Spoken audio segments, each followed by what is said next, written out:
Hoje vamos falar sobre a Praça das Aroeiras. E para entender mais sobre esse assunto, estamos aqui com Dantas Duarte, que é geógrafo e ambientalista. E Dantas, muito obrigada pela sua participação. Você procurou a gente para falar desse assunto que é muito importante para a comunidade. Então, como você avalia a importância dessas áreas verdes, praças, para o ambiente da cidade? Eu fico muito feliz, né, primeiramente pela oportunidade que a Revista Sem Fronteiras, o Grupo Sem Fronteiras está dando para poder debater esse assunto e trazer, né, mais informações para a gente poder falar de meio ambiente de outras maneiras dentro da nossa cidade, né. Primeiramente, falando um pouco aqui da matéria que foi trazida nessa edição para os 109 anos de Foz do Iguaçu, onde foi discutido ali o que seria o meio ambiente, né, no futuro, pelos próximos 10 anos. E a gente discorre ali sobre situações que acontecem na atualidade, né? Então, se vocês têm curiosidade, a nova edição da Sem Fronteiras está trazendo esse artigo aqui, onde eu compartilho espaço com o Francisco Amarília também, o outro grande ambientalista aqui da nossa região. E sobre o assunto da Praça das Aroeiras, ele tem gerado muita polêmica, né? Primeiramente porque virou um paradoxo, né? No seguinte sentido: preservar uma área verde ou construir uma escola, que é extremamente necessária também, né? Então vou começar falando desse assunto, primeiramente relacionado à escola localizada embaixo da arquibancada do estádio de Flamenguinho, já nessa estrutura há mais de 20 anos, e que era uma petição legítima da sociedade, principalmente dos próprios professores e alunos, né, que fazem uso ali daquele espaço escolar, né. Por outro lado, existe a Praça das Aroeiras, né, ali no Jardim Social 1, que é uma área de mais ou menos 5.000 metros quadrados, se eu não me engano, mas que a prefeitura está batendo o pé dizendo que é uma reserva técnica, enquanto ela não é, né? Existe documentação que comprova e que a sua escritura caracteriza esse espaço como praça. Uma praça que já tem árvores frondosas, né? Árvores maravilhosas como o pau-brasil, araucárias, as próprias aroeiras, né, estão ali presentes, e muitas outras plantas também. E fora isso, a própria biodiversidade, né? Muitos pássaros, muitos tipos de inseto. E mais do que isso que a gente está falando, uma área verde pública, né? Uma praça, é um dos últimos espaços na região sul da cidade, se a gente for fazer uma análise, né? Além dessa região, o que a gente tem de áreas verdes acessíveis em direção ao Ouro Verde, em direção ao Porto Meira, né? Talvez o horto municipal, que mesmo assim está dentro de muros e não tem um uso público por parte da comunidade, né? O que você acha que pode ser feito para conciliar essa necessidade de ter uma escola com o fato de querem fazer dentro da Praça das Aroeiras? Na audiência pública foi apresentado o projeto da escola, como seria, né, essa construção, se utilizando do terreno da praça. E claro, já é prevista a supressão, né, de algumas árvores, dentre elas árvores frondosas, né, importantes, que já compõem esse espaço. Por outro lado, né, existe um raio que, se eu não me engano, são 800 metros, um raio de atendimento dessa escola ali, né? E nessa região não tem nenhuma escola que esteja atendendo essa área. E por outro lado também existem outras áreas verdes na mesma região, mas são áreas que não têm árvores, né? E nem árvores antigas desse tipo. Por exemplo, ali perto da Copel mesmo, que fica no Jardim Social ali, né? Tem um espaço ali gramado na beira da rodovia General Meira, né? Da Avenida General Meira ali, que poderia ser construído. Não sei de quem é esse terreno, né? Mas a prefeitura, o poder público, com certeza tem os meios para poder fazer esse levantamento, né? Ou também com o orçamento bilionário que o município de Foz do Iguaçu arrecada, né, anualmente, poderia ser feita uma desapropriação, ou até mesmo o uso da sede da ACEP lá, que até esses dias, né, estava sendo foco de dengue e que teve a piscina aterrada justamente para não acontecer isso, mas que é uma área ali que não está tendo utilidade nenhuma, né? E está até trazendo um aspecto negativo para o bairro e para os moradores daquela região. Mas o que a gente tem que ver é o seguinte: necessita da praça, com certeza, e da escola também, com certeza. Uma coisa não pode anular a outra. O negócio é que está havendo uma desorganização, né, principalmente por parte do poder público, e isso está fazendo os cidadãos se confrontarem, né? Isso ficou muito evidente lá na audiência pública, onde o tom foi muito alto, né? O deboche também foi muito alto, nem pareciam cidadãos civilizados participando de uma audiência, né? Em termos de planejamento urbano, tem realmente essas alternativas?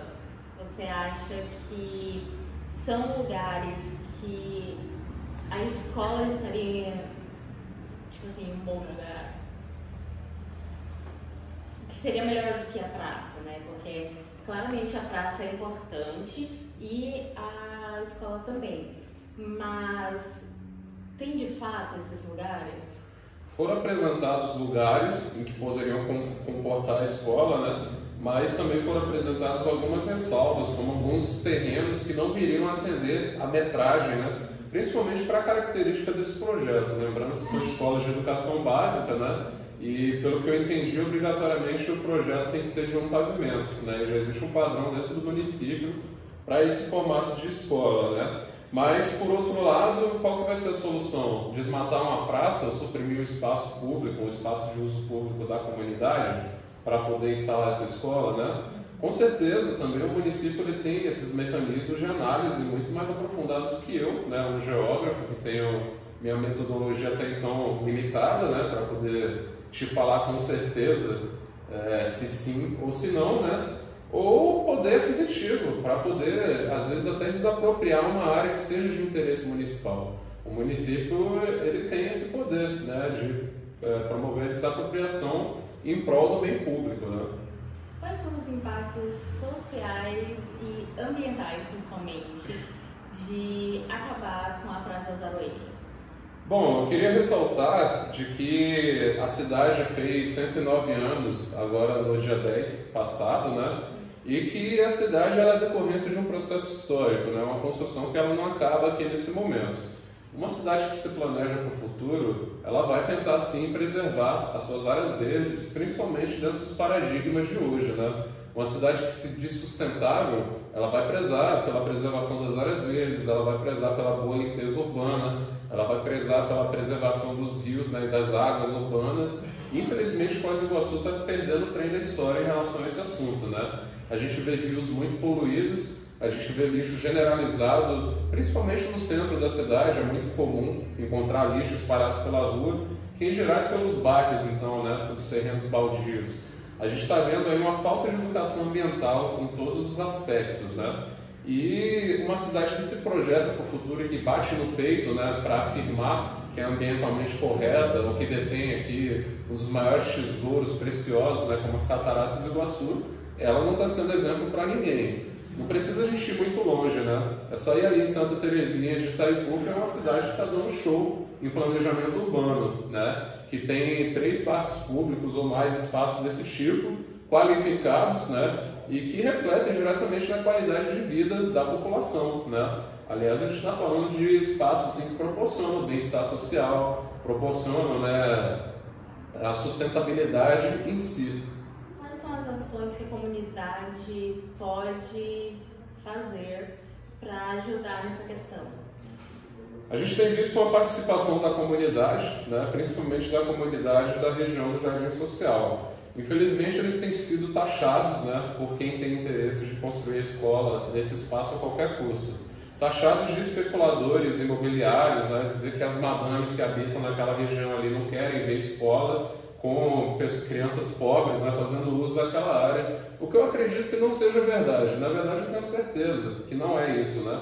Aliás, essa praça é frequentada até por mim. Eu tenho interesse na preservação dessa praça. E pensando numa perspectiva de futuro da cidade, é muito importante que na região sul do município a gente tenha não só esse espaço verde preservado, mas outros espaços verdes, né? Aliás, se falava muito aí na construção do Parque Linear do Rio Boici, e junto com ele também viria o Parque Linear do Ouro Verde, né? Que é uma rua lá que está muito decadente, tem as suas margens ocupadas por ocupações irregulares, né? Moradias irregulares, e que infelizmente, como outros rios da área urbana, também despejam esgoto, né? Recebem todo esse esgoto aí das áreas urbanas.